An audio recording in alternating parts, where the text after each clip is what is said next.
No estúdio da TV Cultura do Amazonas, começamos mais um programa especial da série Tome Ciência da Amazônia.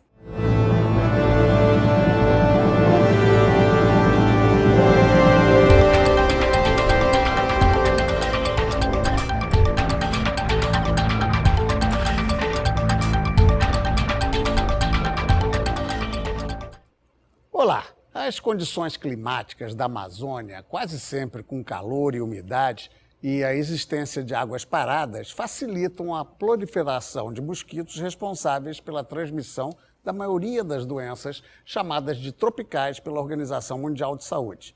O atendimento precário numa área tão extensa, a falta de saneamento e o desmatamento agravam e dificultam o controle de doenças como a malária, febre amarela e leishmaniose. O que são essas doenças, os tratamentos e prevenção e até a própria rotulação como doenças tropicais serão debatidos a partir de agora pelos especialistas convidados. Vamos apresentá-los então.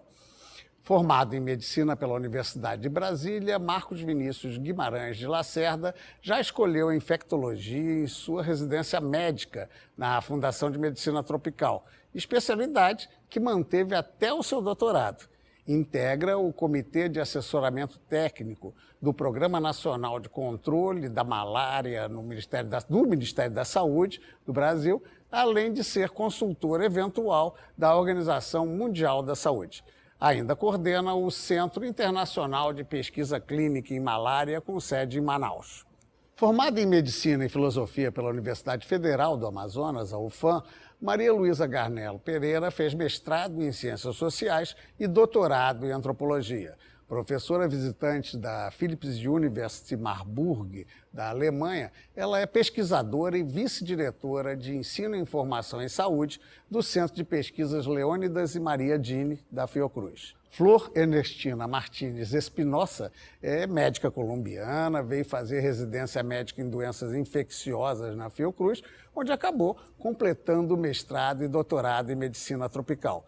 Atualmente, é orientadora no programa de pós-graduação em doenças infecciosas e tropicais da Fundação de Medicina Tropical do Amazonas, que atua em convênio com a Universidade do Estado de Amazonas, além ainda de atuar como pesquisadora no Centro de Pesquisas Leônidas e Maria Dini da Fiocruz.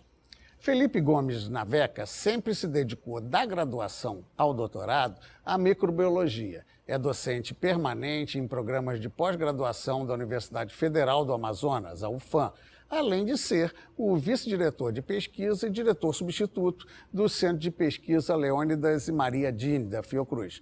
Trabalha com desenvolvimento de métodos para diagnósticos e estudos evolutivos de doenças infecciosas emergentes, especialmente as causadas por vírus. Bem, nós vamos começar discutindo essa questão do termo. Muitos pesquisadores começaram a criticar o termo doenças tropicais, porque parecia coisa do colonizador que chega aqui, tudo que é quente, tudo que é subdesenvolvido é tropical. Na realidade, a origem do termo é essa mesma, né? Os pesquisadores que trabalhavam nos países que colonizaram esses países tropicais, eles se depararam com doenças que eles não conheciam na Europa, e então começaram a controlar essas doenças porque as suas tropas, os seus soldados voltavam infectados e muitas vezes morriam. Então eles tiveram que passar a estudar essas doenças não por causa da população que morava nos países, mas por causa dos militares que estavam colonizando os países. Então hoje há uma interpretação de que o termo de fato é um pouco colonialista, mas ele não deixa de ser verdade, ou seja, essas doenças, ou a maior parte delas, são doenças que acontecem em países de clima quente, onde a temperatura e a umidade favorecem especialmente o aparecimento dos vetores, dos mosquitos, que são os responsáveis pela transmissão da maior parte dessas doenças. Bem, por que, eu vou perguntar para o nosso amigo Felipe, por que os mosquitos são tão danados assim e responsáveis por tantas doenças? Nós temos mosquitos que de fato são importantes na transmissão da doença. No caso da dengue, a gente tem o Aedes aegypti, que é um mosquito com um hábito muito interessante de estar dentro da casa da pessoa, de um ambiente doméstico. Então ele tem um contato muito íntimo com a pessoa e foi o que melhor se adaptou a isso. Mas temos outras espécies, outros gêneros, no caso o magogos, que transmite a febre amarela, que ele é um mosquito mais de peridomicílio, mais de área rural. Tá, agora, no caso, você diz adaptado a dentro de casa, por que razão? Durante esse processo de coevoluir com o ser humano, o Aedes aegypti encontrou um ambiente favorável para a sua criação e manutenção da espécie convivendo dentro de casa. Então ele se adapta muito bem a se esconder dentro de uma casa e picar a pessoa no momento que ela está mais distraída. Tá, mas se não tiver pessoa, vamos dizer, na Amazônia não tem gente o tempo todo, ele sobrevive como? Ele pica animais? Os mosquitos de ambiente de floresta, principalmente, eles têm esse hábito. Eles acabam picando o homem quando o homem entra na floresta, mas ele não é o seu alvo primário. Já o Aedes aegypti, por já estar tão acostumado, o alvo primário para picar é o homem. Tá, mas quando não tem, ele pica sangue? Sim. A fêmea precisa de sangue para a maturação dos ovos. É isso mesmo. A fêmea que é a principal causa, porque o homem... Os índios também, né? Descansam enquanto a mulher está grávida, é uma coisa. Falar em gravidez, vamos lá. Flor, por que essa dedicação sua ao estudo e o controle da doença em grávidas?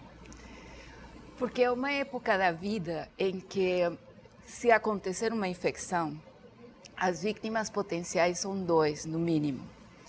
Em segundo lugar, porque é precisamente durante a gestação que uma mulher é mais suscetível e mais vulnerável às doenças infecciosas.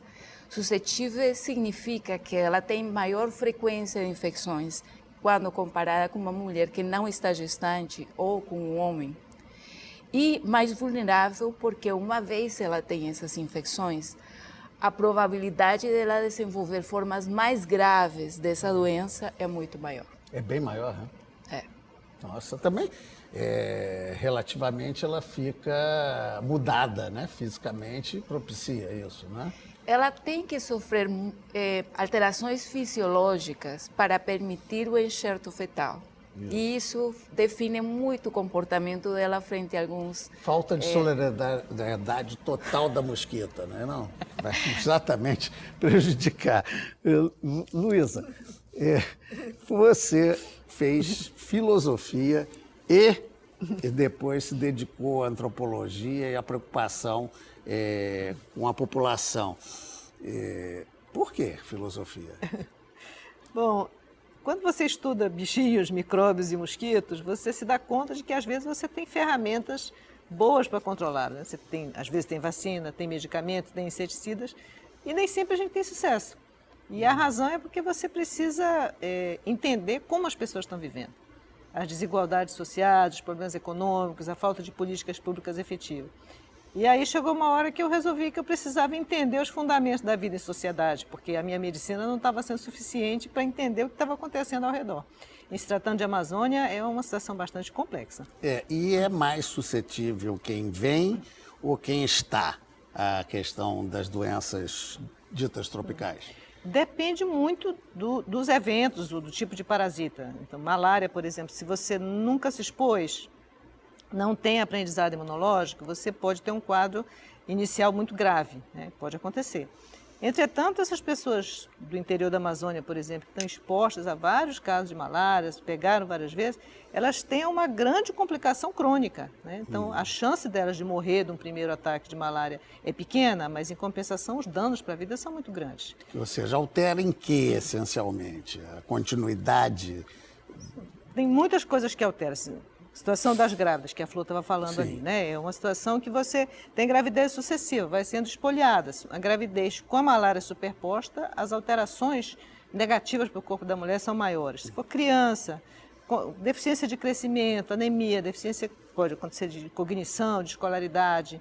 Tem situações clínicas que o pessoal do tropical tem bastante experiência, que o baço fica muito grande, então perturba todo o metabolismo da pessoa. Você tem muitos problemas, é né? prejuízo mesmo de vida, Com certeza. Né? Bem, vamos começar a falar um pouco do que é a malária propriamente dita. Explica inicialmente para a gente como é que é o funcionamento, como é que a pessoa adquire a malária, a picada do mosquito, e o que é que ela causa, na realidade? Então, é uma doença muito antiga, na verdade, causada por um protozoário chamado Plasmodium. Existem 5 tipos de Plasmodium que são capazes de fazer a doença humana, sendo que um deles é muito mais de macaco, mas também pode fazer doença humana, não é?